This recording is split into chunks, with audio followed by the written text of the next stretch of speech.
guys, it's your old pal Tony Dodge TG here, and unfortunately, I am still having some technical difficulties, so cannot record the record room the way that I would want to. I've kind of got it down how I want it to look now, so hopefully there'll be an episode in the very near future.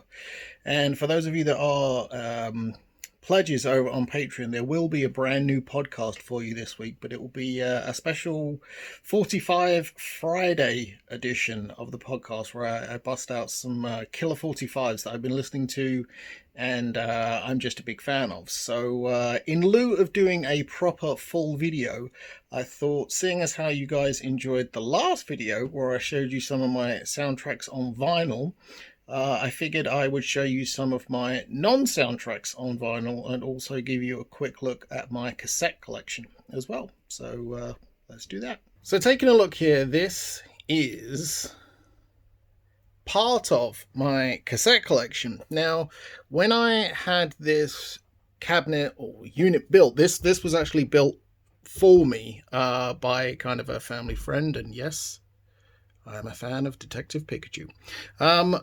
When I had this built, kind of, I did have enough cassettes to fill it, but it was almost like, you know, perfect.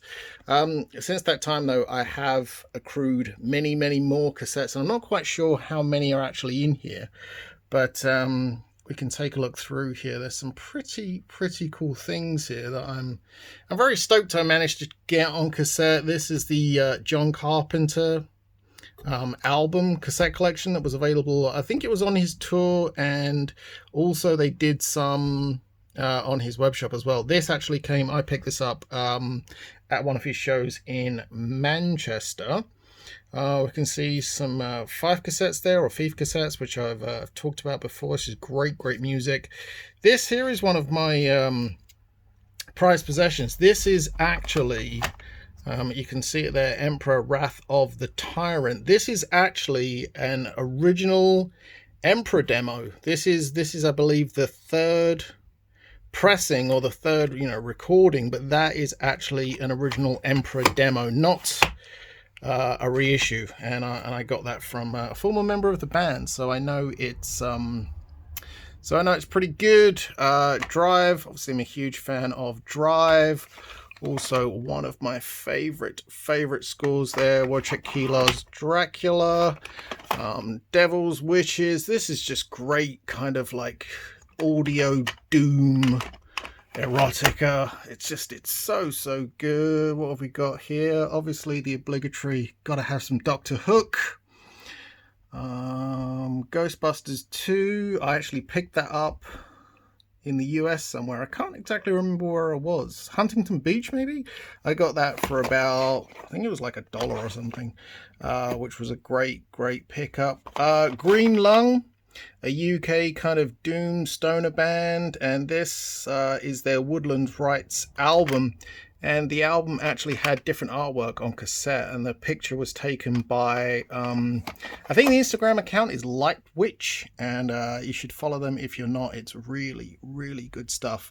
As you can see, I have tons and tons of the Spun Out of Control cassettes here. I'm a big fan of that label, as well as I have a complete collection of Pentagram home video. It goes down there as well, but I've been buying Pentagram since day one, and I have no intention of stopping. I absolutely love what he does. What else have we got down here? Oh, this is cool. This is both versions, because there were two cassette versions of the first Sacred Sun album. That's some great UK black metal. Stranger Things cassettes. Those are really cool. What else have we got down here? Let's see here. Vond, which is a spin-off of the Mortis material. A couple of great Van Halen cassettes there. Again, I think I paid like a couple of bucks each for those while I was on one of my trips to the US, which was pretty cool. I have the Twin Temple with the uncensored cover. I don't know if that's blue or purple cassette, but that's pretty cool. And this is kind of most of my cassettes. I should probably switch some out. I just Haven't had time to do that. This is pretty cool. I bought this a little while ago. This is the debut album from Ghost, Opus Eponymous. And I'm a huge fan of Ghost, the band, as most of you will see if you watch my videos. I have a Ghost tattoo on my hand. I picked this up just because I like cassettes and I like Ghost, and didn't realize quite how expensive that cassette would become. That's now selling for crazy money on Discogs. I also have over here another Twin Temple cassette, and this is only about 7 or 8 minutes long, something like that, and it's essentially a it's the Ritual of Babylon, but what's cool about that is that's actually signed by the band, so that is pretty cool. And I showed this off before, but this is the Cosmic Fugue tape, and this actually features, push it on there, this actually features the music that I use on the record room. So as always, a big thank you to Ogre for allowing me to use his music, and also for sending me a copy of that. And as you can see, there are precarious piles of things in the record room, but here are some more cassettes that I have yet to file, or I'm listening to. You can see there, Hattie Cooks the Sleepers. You guys know I'm a big fan of Hattie. There is the latest version of The Devil Rides Out, as well as Gavino Moretti's Girl Zero, which I did talk about on the last Patreon episode of The Record Room.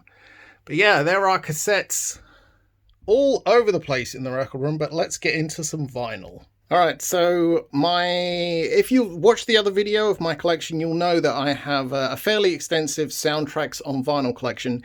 And my non-soundtrack collection, you know, it's nothing to be sniffed at, but I definitely have more soundtracks than I do non-soundtracks. And, you know, if you've been watching the record room, you know that I'm definitely a metal guy, so a lot of the stuff in here is going to be metal stuff, and also, you know, black metal, but also there's hardcore in there, there's doom, there's stoner, there is a fair amount of jazz as well. There is some pop stuff in there as well. There's a lot of Prince, but yeah, so let's start having a look, and it is in alphabetical order. So this is A, and it goes all the way down through to Z, or Z, as our American cousins like to say. And the first actual album in my collection, oh yes, the mighty Arrival. Or no, this is Voulez-Vous from ABBA, which yeah, I mean, anyone that doesn't like ABBA, I don't trust them to not be human. Possibly an alien if you don't enjoy ABBA. Quite a few Black Sabbath albums there, for obvious reasons. What else can we see here? Creedence. Gotta have some Creedence in your collection. A few Darkthrone albums there. I don't have everything from Darkthrone, but I have like the classics. And I recently picked up, which I will speak about. This is the Black Death and Beyond box set, which is very cool, actually. Daughter of Swords. I don't see enough people talking about this record. It's really cool, kind of like a guitar, acoustic, folky type. It's very cool. Bunch of records by Death, because Death are just amazing. Death are one of my favorite bands from the kind of, do you class them as death metal? It's hard. I don't want to define Death as being death metal, because by the time they were doing Sound of Perseverance, I wouldn't have classed them as death metal. They were just like amazing. What else have we got here? David Bowie's Low, a classic. And what else? Daughter of Swords, David Bowie's Low. Yeah, there we go. Ziggy Stardust as well. Gotta have some classics in your collection. Complete vinyl collection so far of Devil's Wishes, and those records, I don't know why, but they sell out so quickly. And this is one of the downsides of having plastic covers on everything. It can get a little bit tricky pulling stuff in and out. And also, you know, when you have tons of stuff in there. Dying Fetus, some Electric Wizard, every Emperor album. I've got some Fantomas albums here out of the box set, because these are my go-tos for the Fantomas. I have the first album and the director's cut, which is made up of film music, for those of you that don't know. But I do have the Wunderhammer box set. What else have we got here? Bunch of Ghost records, Guns N' Roses, a ton of Immortal records. A big fan of Immortal. My Iron Maiden collection, which kind of starts at the start. Hello. And classic Maiden era, ends with Fear of the Dark, but I also have Book of Souls as well. I need to kind of add to my Maiden collection. That is damn straight. I also need to add to my Johnny Cash collection as well. I don't have enough of the American albums. What have we got here? Some classic John Coltrane, as well as the recently released The Lost Album, Both Directions at the same time, I believe that was called. And all of these albums here, this is my King Diamond picture disc collection. Metal Blade released a bunch of King Diamond picture discs over the last couple of years, and that's those. This is my Kiss collection. This is, I actually think it's all of that. There are a ton of Kiss albums, and they are there. We've got some Led Zeppelin there. This is the recently released Mammoth Mayhem De Mysteries Dom Satanas 20th anniversary box set, which at some point I will probably do a deep dive on, because there is just so much content in there. And it is a truly, truly fantastic album. Got some Misfits here, Walk Among Us. Just saw Ministries there. Fantastic album. Miles Davis's Bitches Brew, one of my all-time favorite albums. Then we've got Earth AD, Legacy of Brutality, American Psycho, and also the Famous Monsters album. I'm a fan of the Graves era Misfits. I really am. And oh, this album here, Monster Mash. If you ever come across this while you're out and about, this is great. It's like 50s and 60s horror themed songs, and it's such a fun album. And it also comes with a free bonus CD, so I routinely jam that one in the car. Down here, ton of Mortis records, because I'm a big Mortis fan. Some Motorhead, Nails, Nick Drake, pretty almost complete Nine Inch Nails collection, a complete Nirvana collection. What else we got? So from about here to here, that's my Prince collection. So it takes up the most. Prince is definitely the artist I own the most records of. Not much to say, you know. Maybe I'll do a dedicated Prince episode at some point, but I will definitely be doing a video on the Huge Sign of the Times box set that is coming out in a couple of months. I've already pre-ordered my copy, and though it did hurt, I'm sure once it arrives I will be very, very happy. Got the Sam Hain Initium album there, because I am a big fan of Danzig. What else have we got here? The Sisters of Mercy, Some Girls Wander by Mistake box set. Soft Hair, which I spoke about on a previous episode. That's so good. This album here, I actually got this, I think it was, I want to say it was like 50 pence. And I remember my dad having this, The Return of Superbad. And it's one of those old kind of 80s K-Tel albums, but it's just full of like 70s funk. And it's so good. Taylor Swift there, Testament. And if we go down here at the bottom, we can see some Twin Temple, Typo Negative. This box set, absolutely essential purchase. If you've ever been on the fence, just grab it. Some Ulver there.